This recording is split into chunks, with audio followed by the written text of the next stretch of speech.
Minister of Higher Education, Science and Technology, Dr. Nzimande. As soon as you see me, Minister, just go right ahead. We can hear you. Thank you very much, Perpetua, as director of this important occasion. Let me start by greeting His Andrew Mlangeni, and also greet our President Cyril Ramaphosa, former Presidents Mbeki and Montante, fellow ministers who are with us here, and other leaders, Ubabu Shenge and General Olomisa. Babu Mlangeni, we want to say to you today the very best birthday wishes from the South African Communist Party, its leadership, and its membership. I do want to say to us now, especially the younger generation, that you are indeed a living ancestor. Not only is it you who is lucky to be alive, of course we are very lucky and we celebrate that, but we think that it's us who are even luckier because we are still able to draw from your wisdom, and your being around actually being a living example, in a way also a living museum and testimony to the sacrifices in our revolution. I think I must just say this.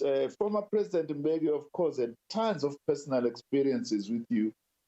I remember particularly one encounter with you when you were still a member of parliament. It was in 2009. I had just been appointed as a minister and I came into the chamber, the house, without a tie. And you slowly walked and came and sat next to me. And I said, "Oh, Baba, what have I done now?" He said, "Listen here. You may be having your own ideas, including your own communist ideas, but you can't come to the house as a minister without a tie. And this is not about your personal choices, it's about the role you play and who you represent in this government."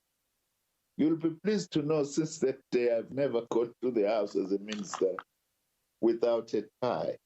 That was just a sign of discipline and for you what you regard as respect for one's role, which is what has kept you as an exemplary leader. I just want to say quickly, Babu Mlangeni, that my own description of our own generation is that yours was a very special generation, which was very visionary and understood at every point of our struggle what was done.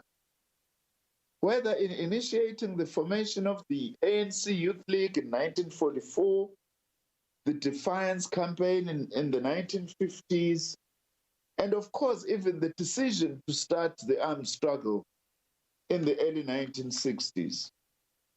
And also, when time came for negotiations, you also were in the forefront. And today, when we talk about this, it may sound easy. These were not easy decisions at the time. And there were difficult decisions that required what in the SACP of late we call a combination of strategic consistency, but with tactical flexibility. But also for many of us, you're also part of a generation that I often describe as a generation ahead of its time. You decided to fight against racism, not through another form of counter-racism or some kind of African chauvinistic mobilization, but you chose to fight racism with a more superior alternative vision of a non-racial society. It was easy in your days to simply want to organize counter-hatred against the white population. I'm saying we are a special generation because you taught us that lesson. You don't have to fight evil with evil, but fight evil by coming with a better, more superior alternative. To us, that is a very, very important example. Let me also then take this opportunity to thank the family, Sori and the family and the foundation for looking after this old man for us on a daily basis. We are indeed very much appreciative of that. And Babu Mlangeni, we say, don't feel guilty. As you sometimes, when you talk as if we have lived too long, we still want you around. We still want you strong, continuing to be a living testimony of the resilience and the determination and the vision of our revolution for a better South Africa.